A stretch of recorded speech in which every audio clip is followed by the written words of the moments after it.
of Gita. That is what we have seen. Hantache manyante hantu, hatache manyante hatam. Because it says, no one. If you think you are killing someone, you are not correct. And if someone thinks he is being killed, ubauto, both of you, na vijanite, you people don't know. Nayam hanti na hanyante. When they said neither you are being killed nor any person who can kill also never can kill, because the soul is.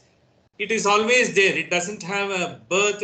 Doesn't have a death. It is only taken this body. It's like a cloth.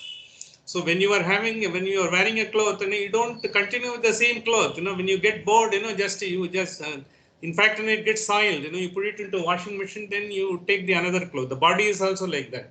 But it's difficult for us. It is difficult to understand that, because we experience everything what is happening. As the cloth is getting soiled, we are also getting totally indulged into the worldly experience. We think, that is the life. When we are getting soiled, in the sense, all our thoughts, they are all, crumpled, always, the crimp is there in our thoughts. But with the crimping thoughts, you are not able to straighten it. Because when you have to straighten it, then only, the Adhyatmika starts. The meditation and all is, as we have explained, when all the crimples are there, you put it in the washing machine. It is like that. The meditation and all the inward journey, whatever you are doing, what we call Shravana, Manana, Nitidhyasana, whatever we say, the contemplation, the listening, contemplation, and then repeatedly focusing yourself, onto the point of, the stability where you are able to get the clarity of thought. Nitidhyasana is nothing but getting the clarity of thought. See, because when you are doing all these things, it is like a washing machine. You are doing it. And finally, when it is washed, still the crimples, you will have to iron it. And you will have to press it. Once you press it, then only you wear it. Because you feel more comfortable to wear it, and because you are presentable and all. Likewise, you get into the direction in which you will be able to focus. The pressing also will have a crimp. The crimp will be pointed to one direction. That is how to bring ourselves into unidirection, in the sense. When you have to have the divinity, it is by focusing on the thing that you are doing every moment, whatever you are doing, applying yourself every moment. The application, the concentration, that is what the divinity personified in the first point of time. Over that, you lose yourself. If you are a painting, when you are losing yourself in a painting, or when you are doing some sort of a research work, or when you are doing, even if you are cooking, you are lost yourself into the cooking, because you are just trying to find how fine you can put it under. So you want to prepare the dish as good as possible with a lot of love and affection under. When the dish is prepared like that, even the people who are eating it, they will get the benefit of it. If someone is cribbing, look, I will have to feed these fellows right from the morning. They come, every time I will have to be in the kitchen to do something or other. I think there's no end to my struggle. When you do that, the person who is taking will also not get the benefit of it, because your thoughts have got the energy. That the energy automatically gets ingrained to whatever you are doing. It is basically the mindfulness we thought about.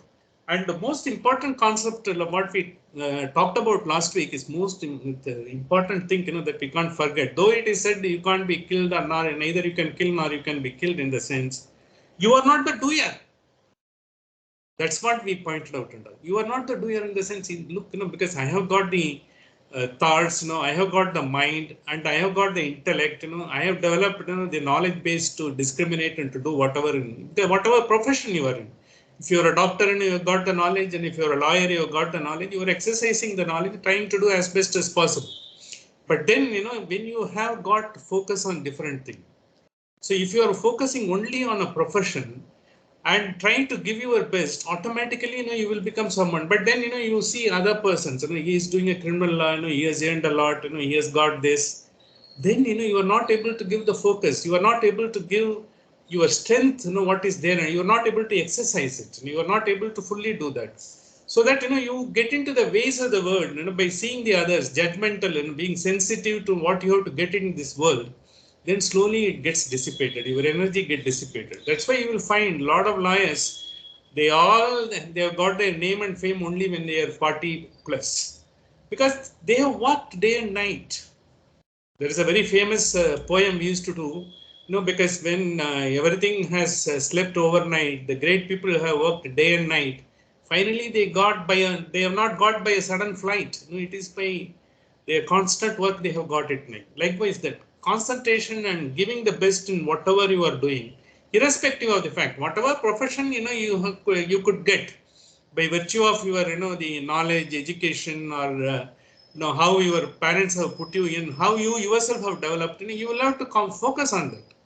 Irrespective of it, you don't have to be a CEO always. You could be a manager somewhere and all, or you could be working even a manual job. It doesn't matter. But if you have to give the best, that best will certainly come to you.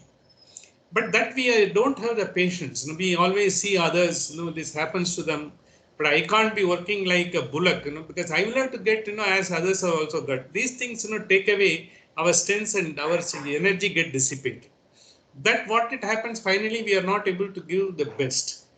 In that what happens, you are not able to do the best in any of the things. Your relationship, they get fractured, and then your own development, that also get sort of because even if you can grow and you can have a lot of interest, you are not able to focus on that.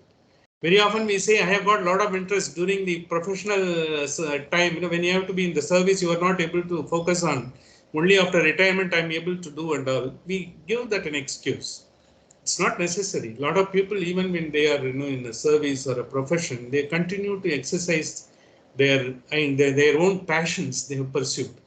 A lot of people, even musicians are there. Some of them, because they have not. But by the time when they find they can fully concentrate on their areas of interest, they give one or the other. They give up one or the other. But we don't do that. We always give an excuse. We find an alibi. We want everything to be perfect. Because when you don't want to strive for your own excellence, you will only be giving excuses. This mantra says don't do that. And it also says you are not the doer. So why you are not the doer in the sense, because whatever happens, when you have a certain interest, when you do everything and all, you are always have expectations. So when Karmanyeva Adhikarasto, famous sloka, when Gita says, don't expect the fruits of it, to do your duty and all, we don't have the patience. Because by doing that, what happens every time, you expect something, what you expect need not necessarily be correct. You may be destined for something much bigger. Your expectations may be much lower because you are conditioned by that. Once you take out the conditionalities and giving the best, 100% everyone will get whatever they are.